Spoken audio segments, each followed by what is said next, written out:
Morning, सुप्रभात। स्वागत है आप सभी का। आप देख रहे हैं समृद्धि न्यूज और मैं हूं आपके साथ पूजा तंवर। वक्त हो चला है दिन भर की बड़ी खबरों की ओर रुख करने का। शुरुआत करेंगे दिन की सुर्खियों के साथ। जेपी नड्डा जयपुर दौरे पर 23 जनवरी को होगी बीजेपी कार्य समिति की बैठक। राष्ट्रपति द्रौपदी मुर्मू आज 11 बच्चों को प्रधानमंत्री राष्ट्रीय पुरस्कार देंगी। लोकतंत्र में जनता ठान ले तो कोई भी पीएम बन सकता है, राहुल गांधी पर बोले राउत। बीजेपी का महिलाओं पर फोकस, कर्नाटक सीएम बोले बिना महिला के सुनहरे दिनों की कल्पना मुश्किल। ओडिशा में 22 जातियों को SEBC सूची में किया गया शामिल, नवीन कैबिनेट ने दी मंजूरी। शरद पवार अनुभवी नेता, उनके योगदान को नजरअंदाज नहीं किया जा सकता, शिंदे बोले। दिल्ली में 23 और 24 जनवरी को कई इलाकों में नहीं आएगा पानी। कोरोना महामारी के खिलाफ भारत की एक और जीत, गणतंत्र दिवस पर लॉन्च होगी पहली नेजल वैक्सीन। भारतीय कुश्ती संघ की जनरल काउंसिल मीटिंग रद्द, 4 सप्ताह तक नहीं होगी बैठक। और श्रद्धा हत्याकांड में जल्द चार्जशीट दाखिल कर सकती है दिल्ली पुलिस। अब खबरें विस्तार से। राष्ट्रपति द्रौपदी मुर्मू आज विज्ञान भवन में एक पुरस्कार समारोह में 11 बच्चों को प्रधानमंत्री राष्ट्रीय पुरस्कार प्रदान करेंगे। पीएम मोदी 24 जनवरी को पुरस्कार पाने वाले बच्चों से बातचीत करेंगे। बीजेपी के राष्ट्रीय अध्यक्ष जेपी नड्डा 23 जनवरी को जयपुर आ रहे हैं, लेकिन उससे पहले बीजेपी ने राजस्थान के 8 जिलों के अध्यक्ष भी बदल दिए हैं। योगेश्वर दत्त ने साक्षी मलिक पर दागे सवाल, बोली वो खुद रेसलिंग फेडरेशन कमेटी मेंबर यौन शोषण हुआ तो किसी को क्यों नहीं बताया। 2 दिवसीय प्रदेश पदाधिकारी बैठक में इन 3 बिंदुओं पर मंथन होगा। पहला, जन आक्रोश रथ यात्रा की समीक्षा की जाएगी। इसके साथ ही उससे होने वाले फायदे और नुकसान पर भी जेपी नड्डा चिंतन करेंगे। पीठाधीश्वर धीरेन्द्र कृष्ण इन दिनों चर्चा में छाए हुए हैं। शंकराचार्य स्वामी अमुक्तेश्वरानंद सरस्वती ने उन्हें चैलेंज दिया है कि जोशीमठ की धंसती जमीन रोके धीरेन्द्र शास्त्री। बागेश्वर धाम के पंडित धीरेन्द्र शास्त्री के खिलाफ नागपुर में अंधश्रद्धा निर्मूलन समिति की तरफ से जो शिकायत दर्ज की गई थी, उस मामले में पुलिस ने FIR दर्ज नहीं की है, लेकिन मामले की तफ्तीश चल रही है। वहीं पंडित धीरेन्द्र शास्त्री पर लगे आरोपों के बाद उनके समर्थक भड़क गए हैं। मुंबई के मीरा भाईंदर में बागेश्वर बाबा के समर्थन में सड़कों पर कई लोग निकले और हनुमान चालीसा का पाठ किया। उत्तर प्रदेश के गोंडा में आयोजित नेशनल ओपन रेसलिंग चैंपियनशिप रद्द कर दी गई है। इसे भारतीय कुश्ती महासंघ के अध्यक्ष ब्रजभूषण शरण सिंह पर लगे आरोप से जोड़कर देखा जा रहा है। दिल्ली भाजपा के प्रवक्ता प्रवीण शंकर कपूर ने उपराज्यपाल से कहा कि दिल्ली महिला आयोग के अध्यक्ष स्वाति मालीवाल को तब तक पद से हटा दिया जाए जब तक कि इस मामले की जांच पूरी नहीं हो जाती। दिल्ली भाजपा ने कहा, स्वाति मालीवाल से छेड़छाड़ करने वाला आम आदमी पार्टी का कार्यकर्ता निकला है और आम आदमी पार्टी ने दिल्ली को अंतर्राष्ट्रीय स्तर पर बदनाम करने की साजिश की थी। राष्ट्रीय राजधानी दिल्ली में उपराज्यपाल और आम आदमी पार्टी के बीच चल रहे घमासान के बाद अब आम आदमी पार्टी ने तंज कसा। आप नेता विधायक आतिशी ने LJ पर आरोप लगाते कहा कि वो MLA को जवाब नहीं देना चाहते। यूपी सरकार के मंत्री ने विवादास्पद बयान दे दिया है। मंत्री AK शर्मा ने कहा कि उत्तर प्रदेश में लोग क्लर्क या सफाई कर्मचारी की नौकरी पाने के लिए लाखों की रिश्वत देने के लिए तैयार हैं, लेकिन उस पैसे का इस्तेमाल पान या मिठाई की दुकान खोलने के लिए नहीं करेंगे। Upendra Kushwaha routine medical checkup के लिए दिल्ली एम्स में भर्ती हुए थे, तो इधर बिहार की राजनीति में चर्चा तेज हो गई है कि वो फिर से बीजेपी में शामिल होने वाले हैं। दरअसल बिहार बीजेपी के नेताओं ने कुशवाहा से अस्पताल में मुलाकात की। वहीं मुख्यमंत्री नीतीश कुमार से जब उपेंद्र कुशवाहा के भाजपा नेताओं के करीब होने को लेकर प्रतिक्रिया मांगी गई, तो उन्होंने कहा उनके मन में क्या है ये वही जाने। दिल्ली में रहने वाले लोगों के लिए एक जरूरी खबर है कि 23 और 24 जनवरी को VIP घरों समेत कई इलाकों में पानी की सप्लाई प्रभावित रहेगी। जोशीमठ में 270 परिवारों को अपने घरों से अन्य स्थानों पर शिफ्ट किया जा चुका है। अन्य इलाकों में सामान्य स्थिति है। भारत सरकार और अन्य संस्थान वहां की आपदा के कारणों की जांच कर रहे हैं। उनकी रिपोर्ट आने के बाद आगे की कार्रवाई की जाएगी। शिवसेना नेता संजय राउत ने कांग्रेस सांसद राहुल गांधी को देश के PM बनने के लिए सक्षम करार दिया। राउत ने कहा कि कोई भी तीसरा मोर्चा कांग्रेस जैसी पुरानी पार्टी के बिना सफल नहीं होगा। कांग्रेस नेता प्रताप सिंह बाजवा ने बीजेपी नेता सुनील जाखड़ को भेदिया करार देते हुए निशाना साधा। आपको बता दें, एक दिन पहले झारखंड ने भाजपा पर मनमोहन सिंह को छद्म प्रधानमंत्री कहने का आरोप लगाया था, जिसके जवाब में भाजपा की ये टिप्पणी आई। असम मुख्यमंत्री हिमंत बिस्वा शर्मा ने मदरसों को लेकर बड़ा बयान दिया। उनका कहना है कि वो राज्य में मदरसों को सामान्य शिक्षा देना चाहते हैं।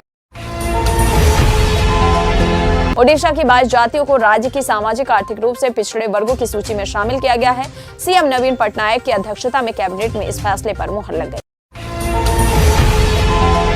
चौसा में किसानों का आंदोलन अब भी जारी है। पिछले 93 दिन से इनका धरना प्रदर्शन चल रहा है। थर्मल प्लांट में दिए गए जमीन का उचित मुआवजे की मांग कर रहे हैं वो। बिहार में वाणिज्य कर विभाग की टीम बिना निबंधन चलाए जा रहे 38 विवाह भवनों पर एक साथ छापेमारी की।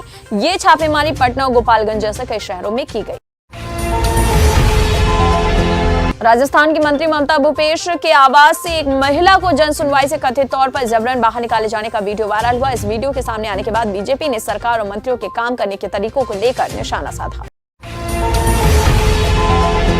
राजस्थान के मुख्यमंत्री अशोक गहलोत ने अब कहा कि राज्य की आर्थिक प्रगति में उद्यमियों, व्यापारियों और टैक्स पेयर्स की भूमिका अहम। राजस्थान के अजमेर शहर की एक अदालत ने अजमेर दरगाह के मेन गेट पर कथित रूप से भड़काऊ भाषण के मामले में एक खादिम यानी मौलवी सहित 7 आरोपियों के खिलाफ आरोप तय किए। कांग्रेस पार्टी को बड़ा झटका लगा। 30 कांग्रेसी नेताओं ने पार्टी के प्राथमिक सदस्यता से इस्तीफा देकर जन अधिकार पार्टी का दामन थाम लिया। रेल मंत्रालय कालका और मोहाली रेलवे स्टेशन समेत 15 स्टेशनों का आधुनिकीकरण करने जा रही है। रेल मंत्रालय द्वारा शुरू की गई महत्वाकांक्षी अमृत भारत स्टेशन योजना के तहत इन रेलवे स्टेशनों का कायाकल्प किया जाएगा। कैफेटेरिया और हाई लेवल प्लेटफॉर्म्स भी बनाए जाएंगे। सुकेश चंद्रशेखर ने इस बार नोरा फतेही और जैकलीन फर्नांडिस के बीच चल रहे विवाद को लेकर चिट्ठी लिखी। चंद्रशेखर ने लिखा कि नोरा चाहती थी कि मैं जैकलीन को छोड़ दूं। श्रद्धा हत्याकांड के आरोपी आफ्ताब पूनावाला के खिलाफ ड्राफ्ट चार्जशीट तैयार हो गई है। आफ्ताब के खिलाफ अहम सबूत भी मिले। बिकरू कांड की आरोपी खुशी दुबे 30 महीने बाद जेल से रिहा हुई तो वहीं बेटी को देखकर मां रो पड़ी। जैसे ही भैंसों ने खाया चारा गिरकर हो गई बेहोश। एक साथ 32 भैंसों की मौत हो गई। इस पूरे मामले में राजस्थान की एक कंपनी के खिलाफ मुकदमा दर्ज किया गया है।